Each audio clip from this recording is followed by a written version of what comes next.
Time is money, and this is why Goldbrain hates boring meetings. This video is about how you impress your CEO and even Goldbrain with your meeting organization. By the way, I'm Gabriel Goldbrain and I developed the Goldbrain SUCCESS Training.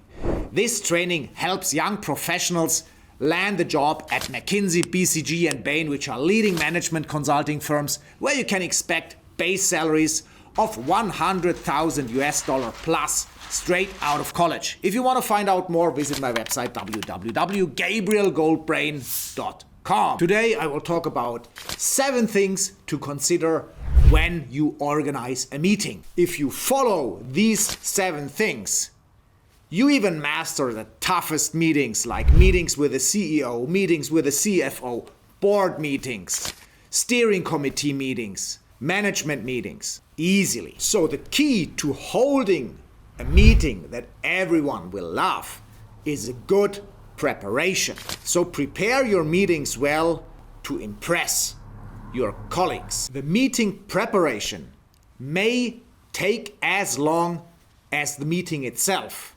So be aware that a good organization, a good preparation, good minutes, a good summary of the meeting are integral parts of an excellent meeting that everyone will love. So now let's start with the first thing to consider when organizing a meeting. It's the audience. Keep the audience as small as possible. A lot of people spend almost their whole day in meetings. Not everyone has to take part in every meeting.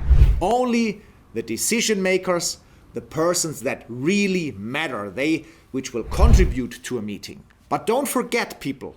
Sometimes meetings are too small and you forget important stakeholders, which then, as consequence, make things harder for you. So you have to find the right balance and deeply think about who is really required for a meeting, because no one hates it more being in a meeting which is not relevant for him. Don't waste other people's time. The second thing is a meeting invitation. Always send a meeting invitation a few days in advance. 1 day in advance may be too short notice if a bigger group is being invited. So typically 2 to 3 days ahead of the meeting, you send a meeting invitation to all the parties which should participate in the meeting. You may put persons on CC which are not required, which are optional. And also, you may state that in the meeting invitations that these persons may optionally take part in the meeting if they think it's relevant for them. Don't make it mandatory for all the invited persons to attend. Just make clear who are the relevant ones. So, a meeting without an invitation is not a good idea. The third thing is an agenda. Always provide an agenda. A meeting invitation without an agenda, that's not a meeting. That's a country club meeting. Provide a clear agenda so that everyone knows what this meeting is about and if they should come and contribute or if it's in their interest to participate. Keep the agenda to about 3 to 5 agenda items, maybe 7, but don't overdo it. Keep it small and simple. And it's clear, if the more important the meeting is, the longer you should think about the agenda and the more in advance you should invite to that meeting. When it comes to the meeting agenda, first things first, because you may have a CEO or a CFO participating and therefore they may have to run away for another meeting or something will interrupt the meeting, and you want to make sure that the key points are being addressed. So the unimportant stuff always comes towards the end, so that also sometimes people can leave the meeting. So you may say, okay, the CEO, we have covered the topic we had for the CEO. If it doesn't matter to you, you could be leaving because I think we would not need your participation anymore because these are detailed questions which we are now discussing. So people will value it when you let them go from a meeting if it's not required anymore that they participate. That's also how good meetings are organized. Let people go if you won't require them anymore.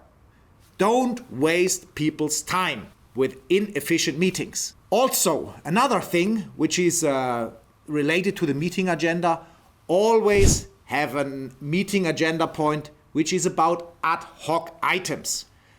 Because since the invitation, things may have come up and you may need to add other or various items to the agenda.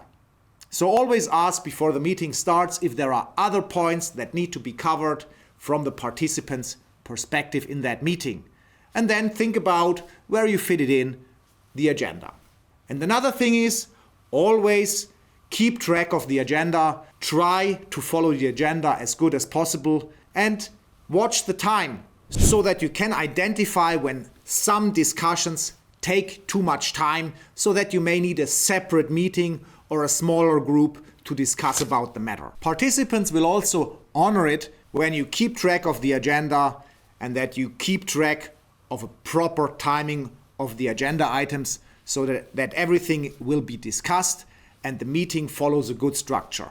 People will recognize this and value it. So that's what people will love you for if you stick to your agenda and you follow a clear structure through the meeting. That also means that at the beginning of the meeting, you should always start out with briefly talking through the agenda. So what the meeting is about and what you're planning to achieve in the meeting. Number 4 is the duration of the meeting. The best meeting is the meeting that never takes place. No, seriously, keep meetings as short as possible and as long as necessary. Usually a meeting is between 1 and 2 hours. That's what you should plan for a meeting. After 2 hours, usually it's pretty exhausting. If you can make it in 30 minutes, it's good. But try to reserve 1.5 hours at least for your meetings. Nevertheless, if you're finished after 20 minutes, done.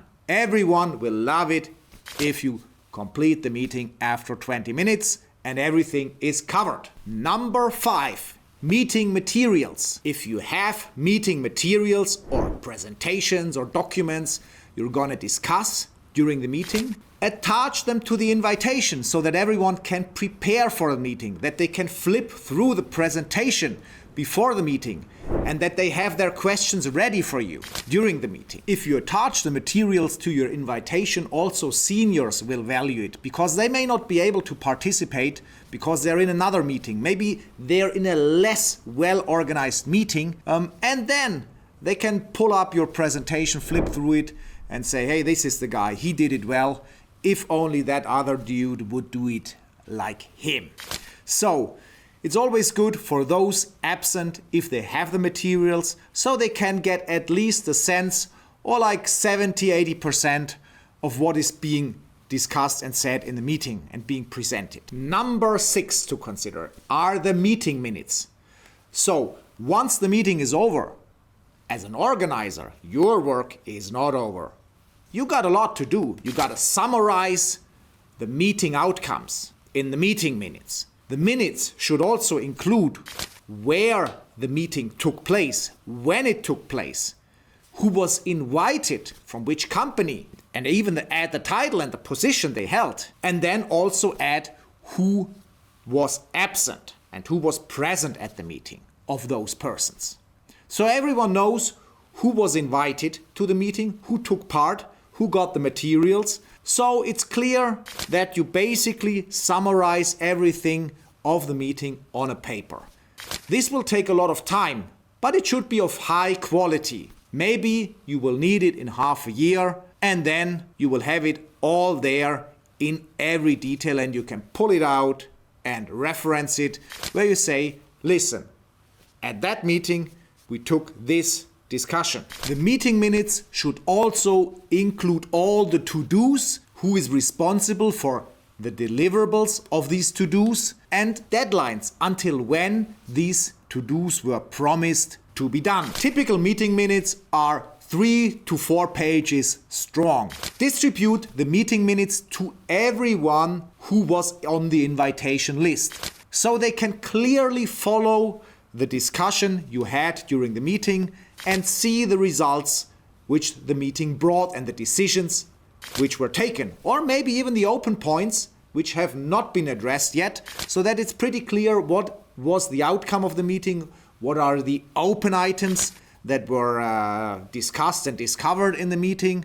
And so even those that are absent and that are really interested in the topic, that they pretty much know what the meeting was about and that it was not that bad that they could not participate. As we live in the 21st century, it can make sense to record your meeting. You can either go for a camera recording or just an audio recording, so that there is an additional document that someone interested in the topic could replay or watch, and so they can go back to details of the discussion which are relevant for them. But for sure, you need to make sure that you don't discuss sensitive topics that maybe should not be on tape. Maybe ask the audience before how you should do it. And I think you will have a quite good sense if it makes sense to record the meeting or not. If it's important enough that it may be replayed later on, or if it's not that important. For example, if you have a meeting where you explain something to someone, it could well make sense to record that meeting so you can save time in the future. Maybe you explain someone a folder structure, or you explain how you do and document certain things in your company. And every now and then you got a new employee which needs this training, so it doesn't make sense that you do it over and over. So it can be much more efficient if you just record these kind of meetings, and if there is a new person, you hand over the video recording to him. And so they can basically read through the document, work through the document, and find out how you do things in your company. And so you don't waste your time, and I think it's more efficient for this person because they can organize when they watch this video.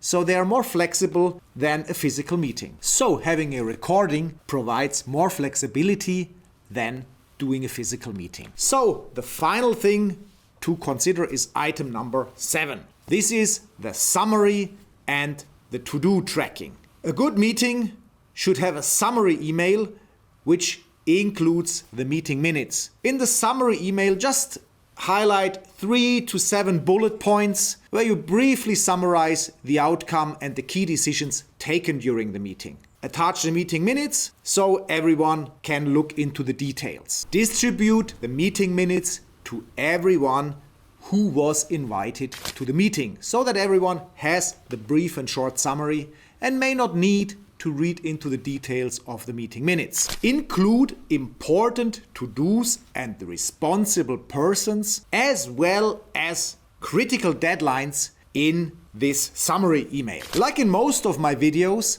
I summarized everything discussed in this video on this slide.